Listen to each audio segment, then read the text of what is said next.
I am so proud to take part in today's launch of Cervical Cancer-Free America. Isn't that what a cause that is? It is something to take up. And the effort is going to bring together researchers, policymakers, advocates, survivors, so that we can move in a united front forward against this preventable disease. To all of the experts, to the advocates who have taken the time to join with us today, we say thank you for being here and for your commitment to ending cervical cancer for good. You know, as Lance Armstrong said of his experience battling cancer, and I quote him, "We have two options, medically and emotionally. Give up or fight like hell." And today, it is great to see so many here to fight like hell to do this. So, and you know that I join you here today in this fight as a foot soldier in the struggle, not only in my official capacity, but also as a cancer survivor. 25 years ago, it was 25 years in March, I was diagnosed with ovarian cancer. I was lucky. I had excellent doctors, and they detected the cancer in its very earliest stages, stage 1.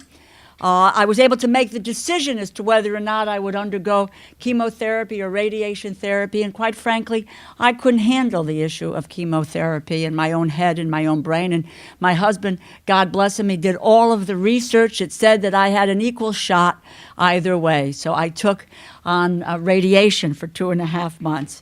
And I am fortunate to say that I have been cancer-free ever since. So it's 25 years. And there isn't a day that goes by that I don't thank God, So I know that I am one of the lucky ones, that my life was given back to me. It changed my life at the same time. And had my doctors not caught this cancer at the earliest stage, the final outcome may have been very, very different. So I know firsthand the life-saving power of good preventive health care and basic medical research.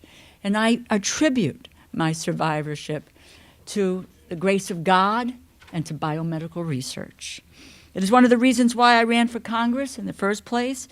I feel I was given that extra time on this earth to try in some way, if I could, to make a difference and to do more to really support the health and the safety of all Americans.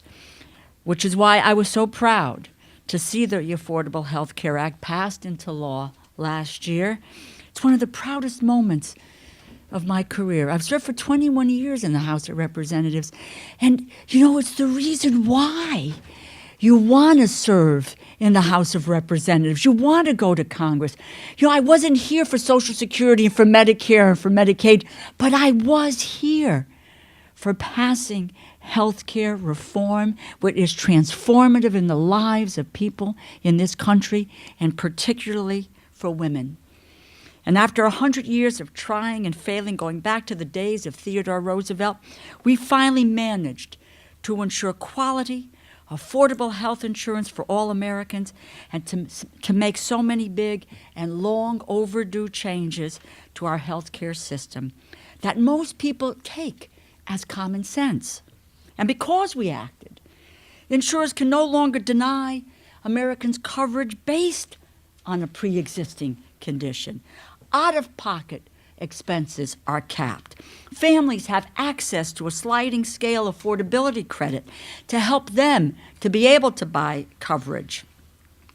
Women no longer will be forced to pay 48% more for the same coverage that men are getting in our society.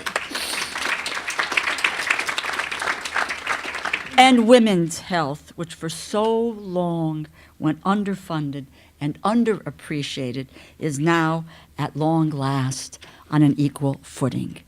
And even more importantly, in our fight against cervical cancer, all Americans now enjoy better access to preventive and wellness care.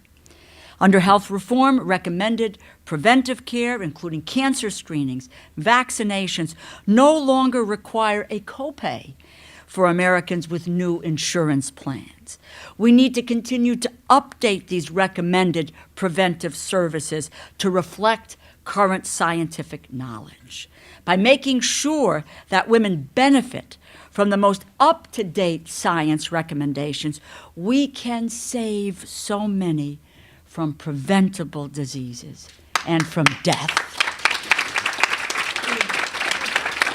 And we know for a fact that making preventive care more available to all, with little or no out-of-pocket cost, will reduce the number of preventable deaths in the United States. And right now in the U.S., 10 women are diagnosed with a gynecological cancer every hour. 26,000 women succumb to these terrible cancers each year, and half of the women who die from cervical cancer have either never been screened or have not been screened in the past 5 years. This is unacceptable. Cervical cancer is preventable. We have to raise awareness. We have to encourage women to get tested. And perhaps, most importantly, give women the tools and the resources they need to look after their health. Right now, not all women can afford these life-saving tests. And what we need to do is remove the barriers, the cost barriers, so that we can enable women to get the tests that they need and to be able to survive. That's not a lot to ask. It is not a lot to ask. The Affordable Care Act provides these tools to women, indeed to all Americans. It reduces health care costs across the board. It dramatically increases Americans' quality of life. And that is why it is so important, and why we should not roll back health care to where we were in 2009. Instead, what we need to do is to improve the legislation. I strongly feel that we need to maintain our vital investments in medical research. As I'm sure all of you in this room know, thanks to the scientific work done at the NIH, the National Institutes of Health, National Cancer Institute, all the work that they have done, that our progress in fighting cancer has been nothing short of amazing. Thanks to their hard work, we have seen the approval of a cervical cancer vaccine. And the rate of cancer deaths in the United States per year continues to fall. But recently, our commitment to life-saving medical research is also being tested. Along with repealing health care reform, the budget proposals being put forward by the majority would have cut basic research funding. That was true for the 2011 budget, and it is true for the 2012 budget that has been proposed. And that means cutting back basic research funding. And the NIH recently announced that they would have to cut their grants accordingly. You know, I represent Yale University and the Yale School of Medicine. And I went there after the budget numbers came out to the School of Medicine just to talk to the young researchers about what they are doing and how these cuts would affect them. And there were 3 young men that I met there, all of whom, by the way, had had a grant from the Economic Recovery Program, from the stimulus program. And what they were now doing, they were in the process of filling out applications to the NIH. And one of the young men was doing work on how to control cancer cells from metastasizing. What better kind of research do we want to be engaged in?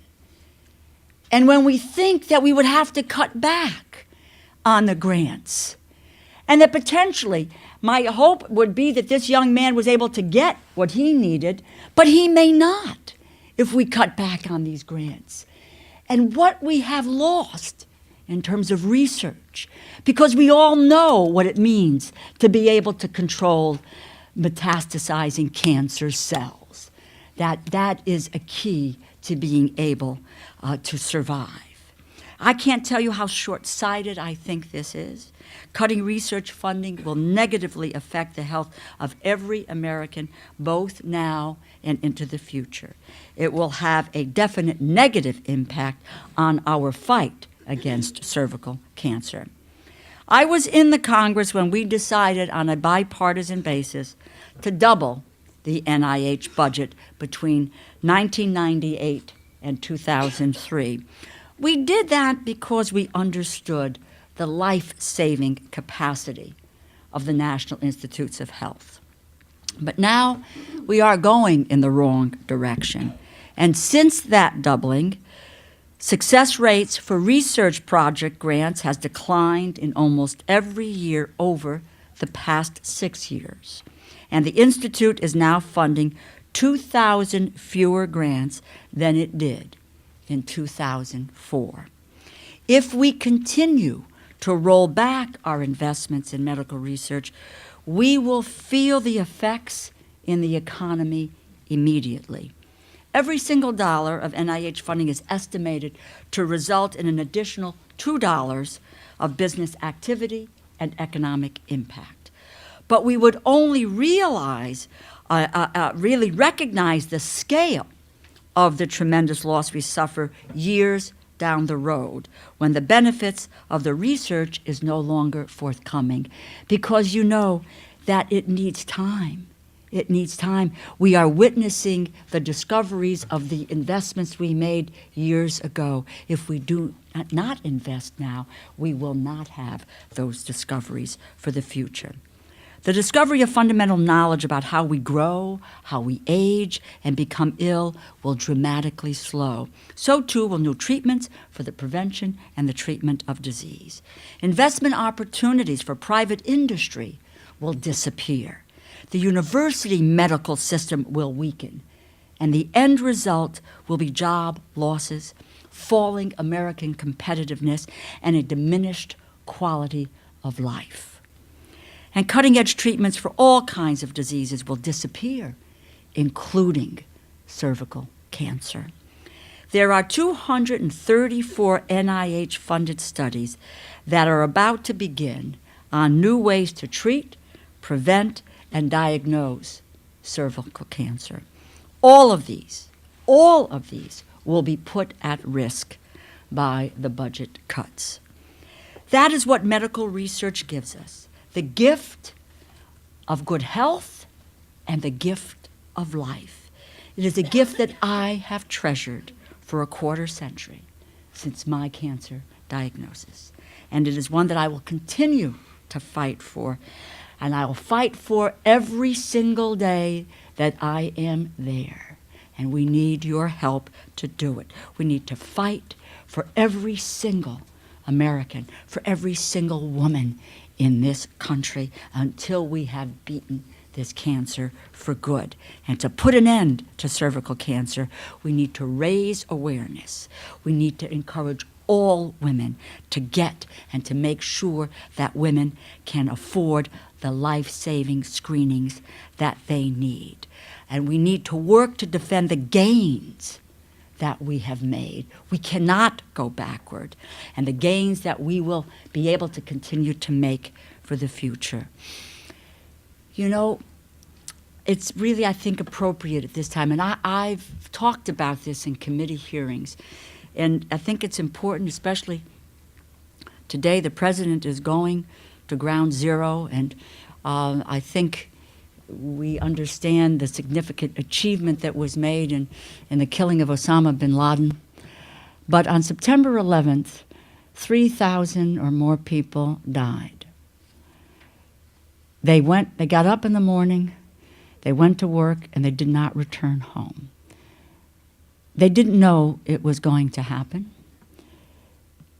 Some say this was preventable, most say it was not preventable.